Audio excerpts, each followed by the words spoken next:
and welcome to Trusting After Trauma, Season 4, Beyond Codependency and Narcissistic Abuse. I'm your host, Pi Venus Winslow. Our goal is to provide information and resources to educate and empower viewers to recover from childhood trauma and narcissistic abuse so they can reclaim their health, happiness, and personal power. Our speakers specialize in supporting others through their unique expertise and offer valuable insights, tools, and inspiration for viewers to find the courage and motivation to change their lives. I'm super excited to have Cindy Benezra here with us today. Cindy Benezra is an author, inspirational speaker, entrepreneur, and sexual abuse advocate. She is the author of the newly released memoir, Under the Orange Blossoms. Cindy is the founder of Cindy Talks, a platform where she discusses healing tools and stories of hope for other trauma survivors. She engages with her readers through honesty, humility, and genuine care for those who have walked a similar path. Cindy is also the co-founder of a luxury event company where she spends much of her time creating beautiful spaces for some of the most important events in people's lives. Her eye for style and design has won Elite Events numerous awards and spotlight features. Currently, Cindy and her husband reside in Seattle, Washington, and are parents of 4 adult children. Welcome, Cindy. Thanks so much for being here with us today. It's so good to be here. Thank you, Pi. Oh, you're welcome, Cindy. And I'm super excited for our conversation today. And so you have an interesting story. You wrote a book about it. Can you tell us, a brief background of your story? Sure. I grew up with a monster in the house. My father was a very violent man. He's a sexual predator and well-educated one, bipolar, and created fear in others to control his surroundings. When I was younger, I felt that I had no place to hide. I felt trapped. I was depressed. I was also fearful of my life. I thought, because it had been threatened, and I thought that maybe I wouldn't survive. So I developed, at 16, I developed suicidal thoughts. Gosh, it's even hard for me to talk about it. Suicidal thoughts. And I have to say, I just lived with a lot of shame and self-hate. And I kind of had this epiphany that I really liked life and I wanted to thrive. And at the time I was living in a foreign country, so I couldn't find resources like we can right now, like the internet. Plus I'm also older, so we had to go to the library to find resources. But since I was in a foreign country, I didn't speak the language, it was half an hour away. I couldn't get those resources. So I kind of listened to myself and tried to figure out what is it that I need to find something just so that I could make it through the next day and through the days. What is it that is going to give me hope? And honestly, I was grasping for straws. So some of these things I didn't know at the time. They actually have words like mantras, breathing work, meditation, but I didn't know it at the time. But where I'm going with this is that in this process, I realized there's a lot of tools that we can do to save ourselves. Mm-hmm. Yeah. Yeah. So being a young woman in a foreign country and trying to navigate your way through this experience. And of course, we don't realize later, we have the hindsight later. Of course, we can look back, and I think it's beautiful that you can look back now and see, like, you intuitively had skills or realized what they were, not knowing that they had names and things like that. So that's really inspirational. Thinking back in that situation and living in that situation, and then for people who are tuning in today who may be struggling with a narcissistic person in their lives, having to deal with a narcissistic person, work with a narcissistic person, live with a narcissistic person, what do you think is the biggest challenge that somebody needs to keep in mind when dealing with a narcissistic person?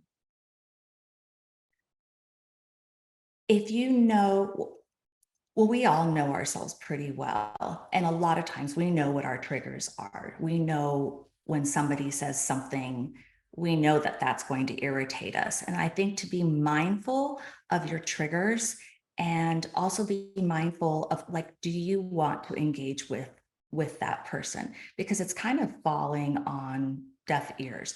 So it's either you're doing it for yourself. Is it because you just have to? So you have to recognize how far you want to go in that. Maybe it's just going to drive you insane, so you have to say something. But also recognize there's a consequence for that.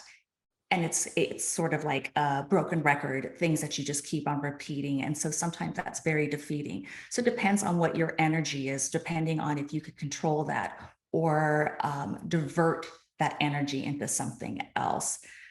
And it's hard. It's a constant struggle because there's only so much you could take of it. So there are things, and that was one of the ways I used to try to find tools. What could I do in situations like this? Yeah, I think that's really good advice for people. So what I was hearing and taking away was know yourself, Yep. know your triggers, and choose your battles, right? Know Right. and know why you're choosing that engagement. So in your book, Under the Orange Blossoms, you have a chapter that's dedicated to tools that help you survive these times of trauma. Would you share those with us? Sure. I have so many, so I'm only going to touch on a few of them and then give you some examples. So let's see here. I think I want to start with mantras and inspirational quotes, because I think it's more of a mindset, to get into a mindset to find something beautiful outside your world. When you have nothing left in your world, you're looking for some form of beauty and something to believe that there's something out there greater than yourself. And I needed to get a mindset to fill myself up with a belief system. And in creating mantras, I was able to create a belief system.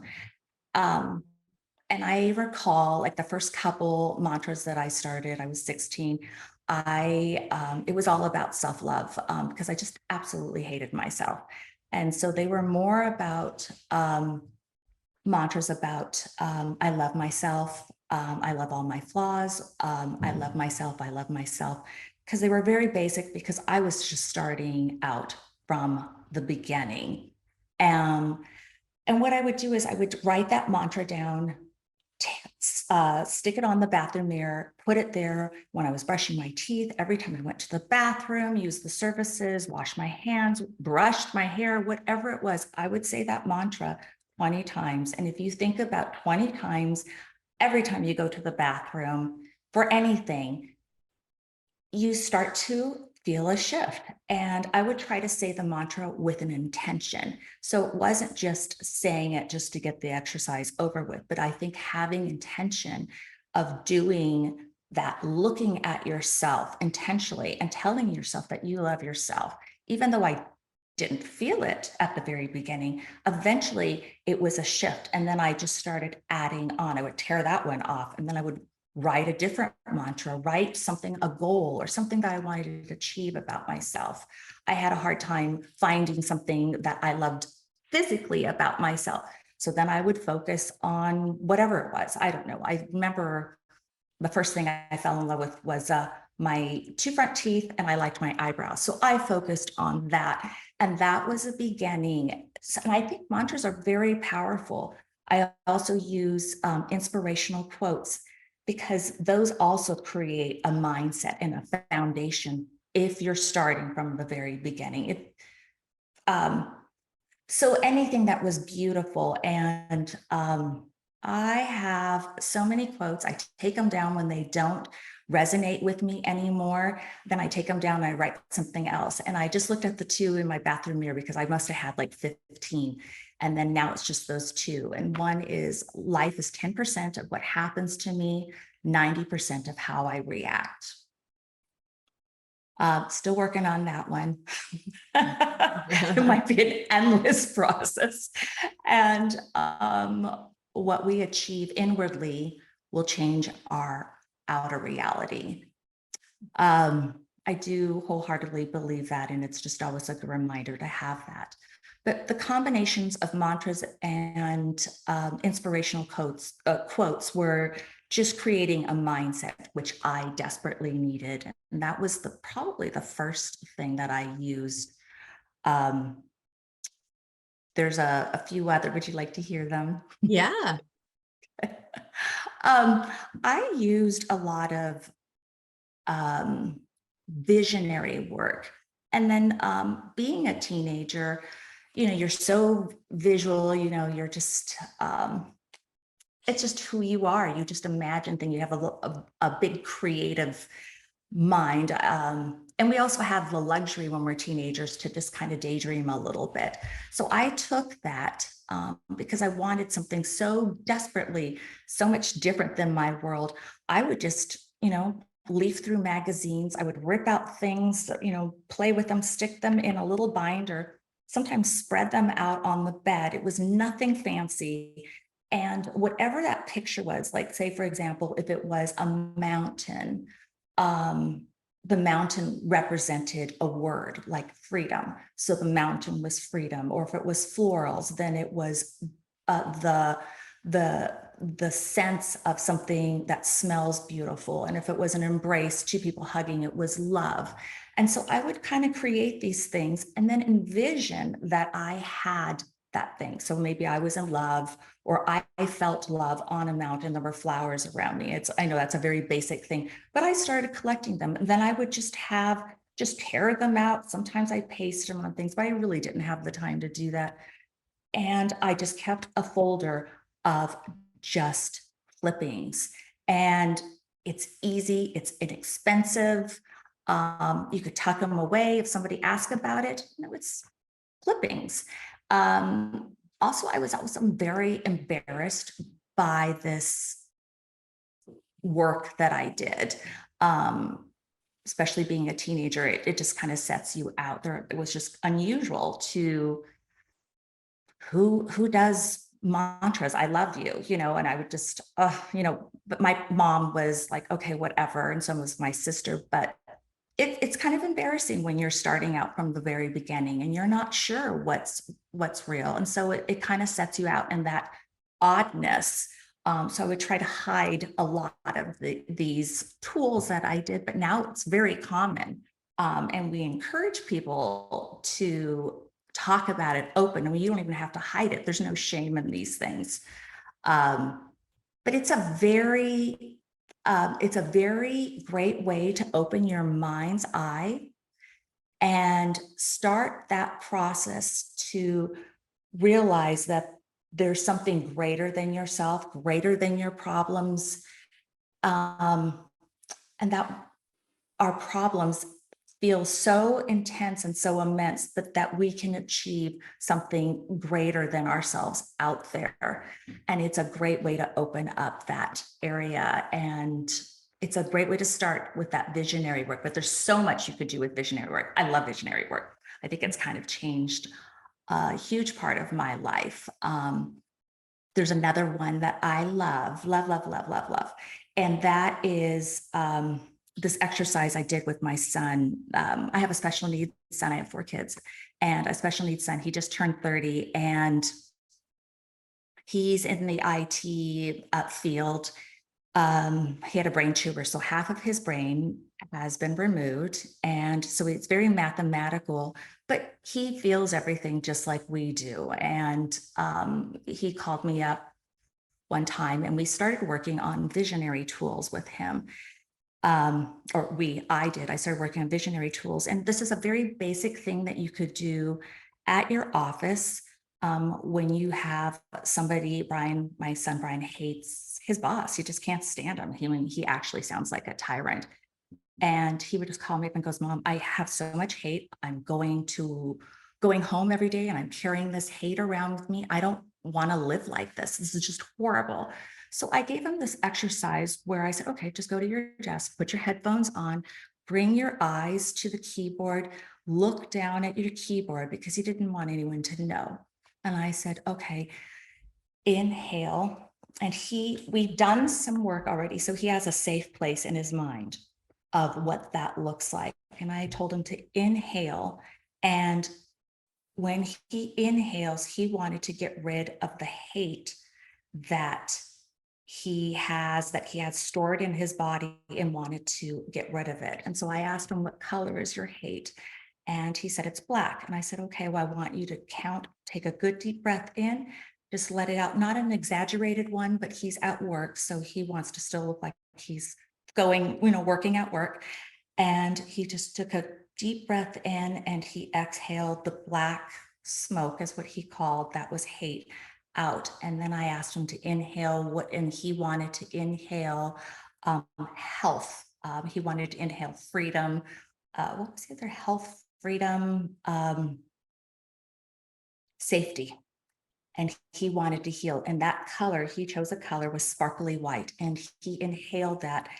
And I have to say, he said, okay, I feel a shift, Mom. I feel a shift. And I really, truly believe that's a very basic way to do visionary work combined with some breath work. But those things are beginnings. Those are little seeds that you could work with, and you can do them in a room with where crazy things are happening, just taking deep breaths, maybe picturing a safe place for you. I even did it when Brian was a baby. I used to do that in the ER room, and I didn't have a place. So I do remember closing my eyes and thinking, there isn't a place. This is my safe place. And I have to envision and do some breath work to try to release what was going on. So it's nothing fancy, but it does help. Anything to help shift your state of mind when you're feeling threatened or uncomfortable, you can find ways to do that. Mm-hmm, mm-hmm. Beautiful. Those are wonderful, wonderful tools. And I'm curious, can you just share a little more about how these tools have helped you and what have been the results in your life as what have been the results that you've experienced by using these tools? Well, I have to say this. So tools, whatever tool that you use to help you this year, it may not serve a purpose next year or even tomorrow. It might be something that you may focus on for a week and you go, oh, that was great, but now I'm ready for another thing.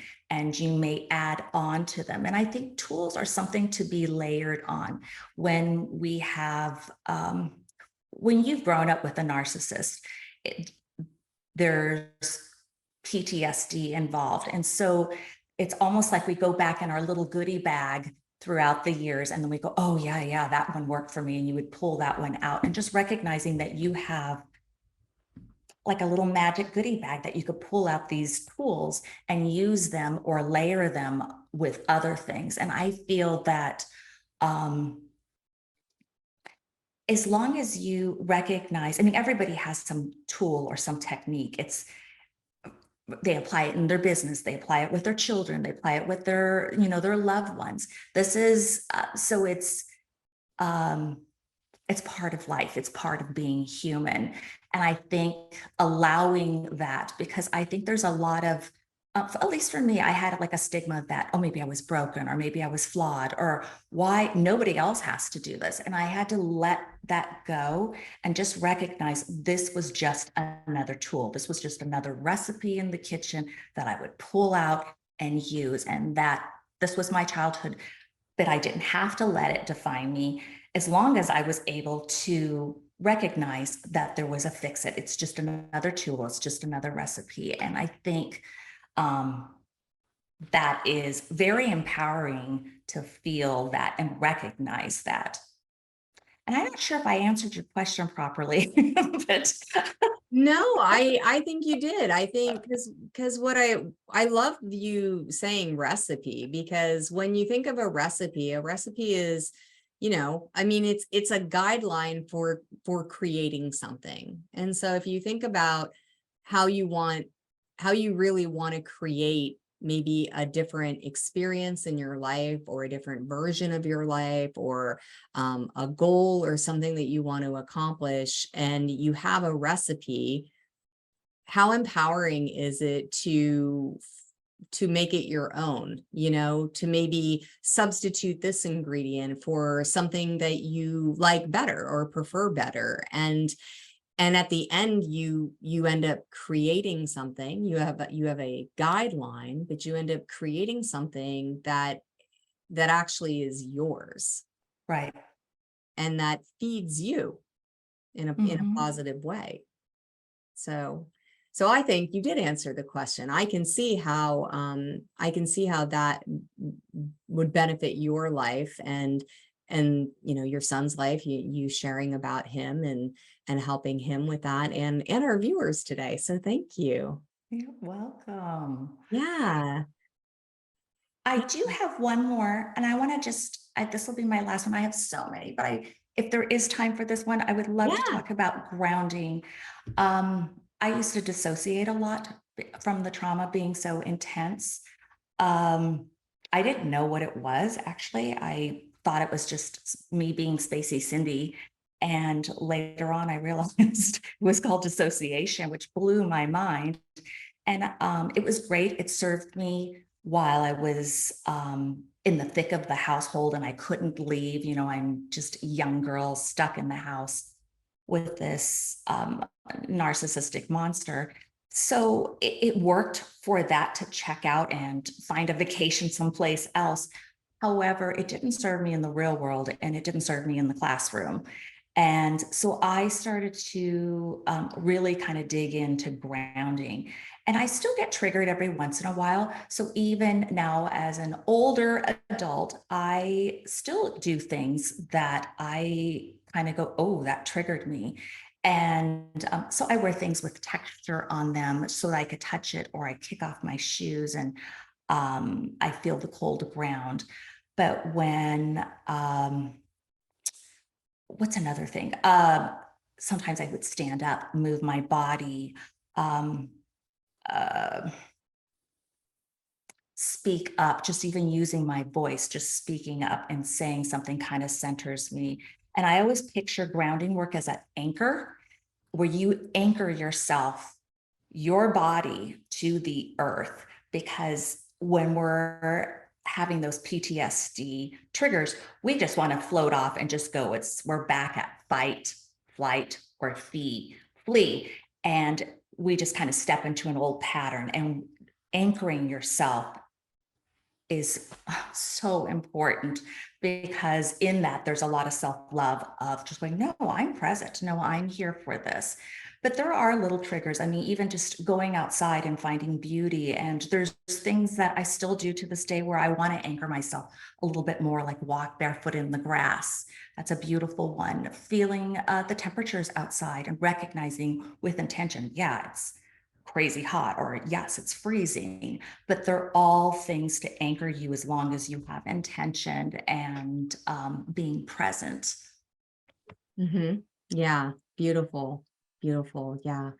I spent a lot of my teenage years disassociating too. So I know, I know what you're talking about. And yeah, I'm sure some of our other viewers can relate to that. So Yeah, grounding. grounding. I Yeah. think it's vital that we feel grounded all the time and in our bodies and secure. It's grounding creates safety. Hmm. Hmm. Mhm. Yeah, yeah. So if there was one thing that you really want viewers to take away from this conversation today, if nothing else, what would be the one thing? Know that there's a way through. Know that you have to make it your own to make it through. You have to be very authentic to your own self needs. Um, Recognize that you'll evolve, your needs will change and you'll evolve. And what they are, what serves you today may not serve you tomorrow or in the following years. But they're just tools. But I believe wholeheartedly, without a doubt, that you will make it through. If you believe you will make it through, I think you have to have a lot of faith in knowing that you will make it through. I think also finding something like-minded people, sincere people, non-judgmental people also is very helpful too. Yeah, yeah. Thank you, Cindy. And you have a free gift to offer our viewers. So, I do. yeah. So I wanted to offer the in Audible and also on Kindle my first chapter of my book, and I think that's a perspective from a 16-year-old. Later on, I go from a perspective of an adult, and I have tools at the very, very end. But I think this kind of for people who have experienced a very similar path as ours, it's just sort of like a reminder that we're not alone, and I'd love to share that with others. Yeah, well, thank you. Thank you. So we will be providing a link to get that free chapter, first free chapter of Cindy's book, Under the Orange Blossoms. Thank you so much, Cindy, for that generous gift. Well, thank you. Thank you for having me. I really, really appreciate it. Yeah, and I really appreciate you being here today, sharing your experience, your wisdom, and your expertise with us. So thank you. Thank you. And I want to thank everyone else who's joining us today and watching Trusting After Trauma Season 4.